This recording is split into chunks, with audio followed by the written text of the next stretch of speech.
ก่อนรู้วัดครับรู้วัดรู้วัดเร็วรู้วัดนี่ก่อนเดี๋ยวครับรู้วัด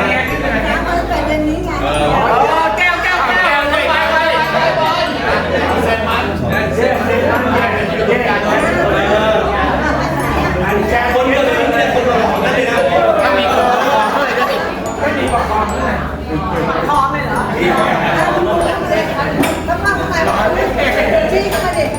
เสียเข้ามาเจ๊มาผิวนุ่มทำไมมันนี้มันนี้ขึ้นมาเลยมันจะเป็นร่าง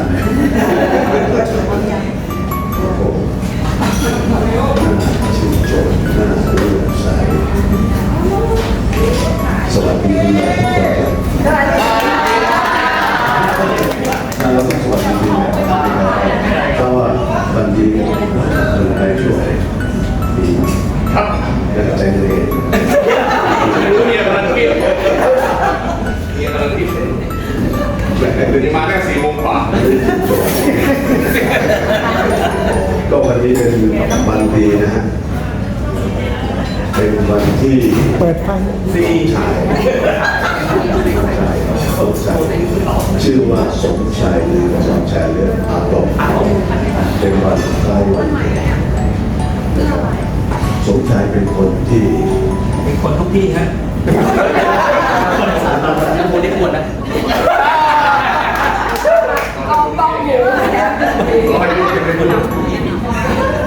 สมชายเป็นคนดีเป็นคนรักพี่น้องเป็นคนรักครอบครัวเป็นคนที่พูดเองไหม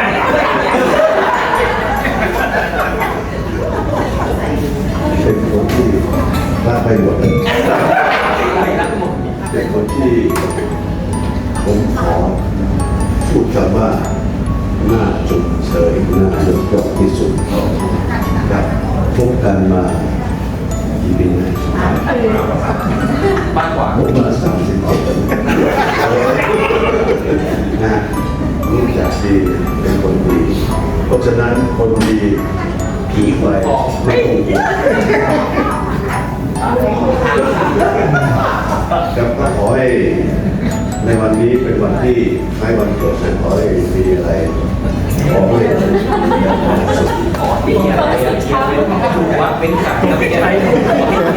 มันจะยาวมากพี่อีกไม่ขออ่านไม่ทันขอให้มีอะไรขอให้มีอะไรจะให้มีอะไรตื่นเต้นเลยนะเมื่อกี้จะพูดกันไม่บ่อยขอหลุดมือเป็นเดียวขอให้มีความสุขความเจริญสุขภาพแข็งแรงมาเที่ยวกับผมบ่อยๆนะครับ Happy birthday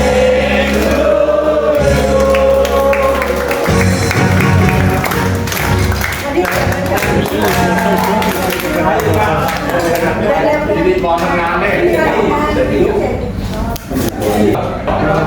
ผู้หญิงที่มีความสุขทำให้ได้ต่อมาเอามาแล้วขาเอาออกมาแล้วเดี๋ยวแปลแปลให้เสียนะกวาดตุ๊กกระดง今年生日你生日生睇生睇你問我二兩個用มันเป็นภาพมันยับเก่งจุ๊บอาตงสวัสดีอาตงสวยแล้ว今年身體健康ในค่ำคืนวันนี้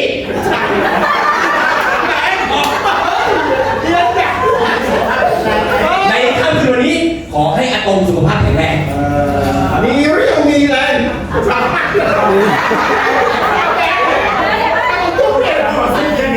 เชี่ยวโซระ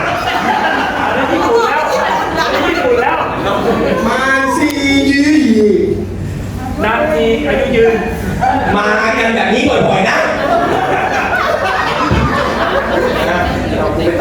นี่เยาเก้าอย่างมีเงินทองมากมาย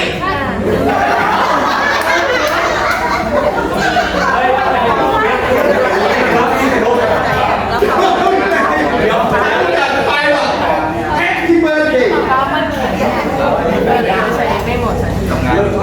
วันครบรอบวันเกิด Happy Birthday to you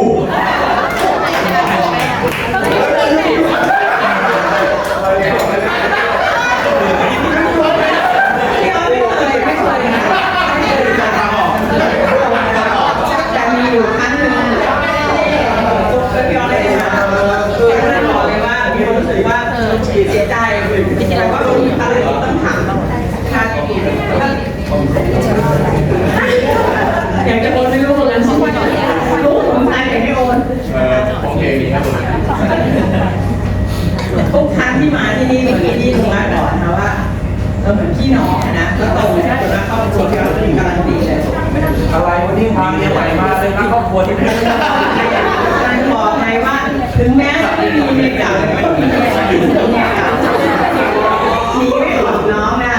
ก็ขออวยพรให้น้องชายสุขภาพดีนะคะมีความสุขสุขภาพแข็งแรงร่ำรวยเงินทองแล้วก็เที่ยวได้อย่างบ่อยเป็นความรู้สึกดีๆที่พวกเราอยากจะมอบให้น้องนะคะ Happy Birthday to you ค่ะน้ำเย็นๆพี่น้องดี อันนี้อวยค่าฝั่งตัวเองทวนพลังไงตุ้ยมีส่วนแต่ตุ้ยเลย น้ำหนูไม่ต้องสูงมากแล้วถ้าทุกท่านเป็นเด็กตลอดเวลานะคะขอบคุณค่ะ Happy Birthday โอเค เฮ้ยเอาเฮ้ยเดี๋ยวอันนี้เดี๋ยวพี่แนนรู้ก่อนเดี๋ยวถ้าไปพี่แนนโดนคนจับได้ถ้าเป็นพี่แนนเราจะจับพี่แนนครับเพราะว่า ผู้เขยขอให้ โอ้โหEnglish Thank you so much Thank you so much ใช่เป็นคนนี้ได้ โอเคไม่เป็นไรละเรารู้กันอยู่แล้วมีความสุขเพิ่มขึ้นเรื่อยๆทุกวันทุกอย่างเดี๋ยวดีขึ้นเองนะครับสบายๆโอ้ยอังกฤษเดินไปแล้วอ่ะ โอ้ง่ายจะตายพี่ โอ้ยลูกจะแปลอยู่ แฮปปี้เบิร์ดเดย์อยู่นะ ไม่นี่จะเอาตลกอย่างเดียวเลยนะเอาตลกอย่างเดียวเลยนะ English แย่เย่อย่าไปช่วยกูนะ อวยพรอยากให้พูดอะไร อยากให้โอนเงินมา เอาหาจิ้มเอาแค่ไม่หยดเดียวก็ได้ บอกให้แฮปปี้เบิร์ดเดย์โอเค สุขสันต์วันเกิด Good luck best of luck to you ขอให้โชคดีแล้วก็ยิ่งขึ้นไป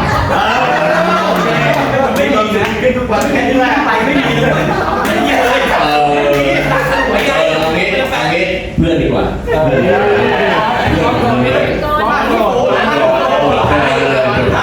ปิดท้ายขอเชิญคุณสุรเชษฐ์ครับเพื่อนของผมมากี่ปีนะ มาเป็นกรอนเลย คบกันมากี่ปี จำไม่ได้45 45ปีดูแล้วลำบากแค่ไหนทั้งมันและคุณต้องทนกันไปตรงไหน พี่คนกี่ปีเนี่ยไม่รู้จะอยู่ได้อย่างกี่ปี อย่าคอนนะเยอะเราคอนนะ ไม่รู้ว่าจะอยู่ได้มีวันนี้วันเกิดเช่นวันนี้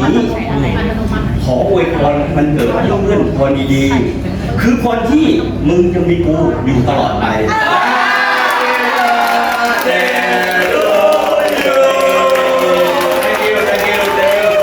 Thank you, everybody. Thank you so much. แล้วจะหยอดอันนี้อยากให้หยอด ไปคนละครับคุณนพล เดี๋ยวให้เจ้าของวันเกิดนะคะกดนะแล้วอันเนี้ยพอดใครเจอภาพในของวันเกิดรับรางวัลเอาวันเนี้ย โอ้โห ไม่ติดตาม ให้คนตัวอันเดียว ถ่ายรูปถ่ายรูปเปิดกล้องพร้อมเฮ้ยร้านแปะด้วยเป็นอะไรเนี่ยทุกปีเนี่ย กดชั้น อะไรอ่ะ พอรางวัล Happy birthday to you. เ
ยิงนะ ยิงเอามาสักใบได้นะเซ็ตขอส่วนร่วม ไม่ใช่ อันนี้หวีไปกว่า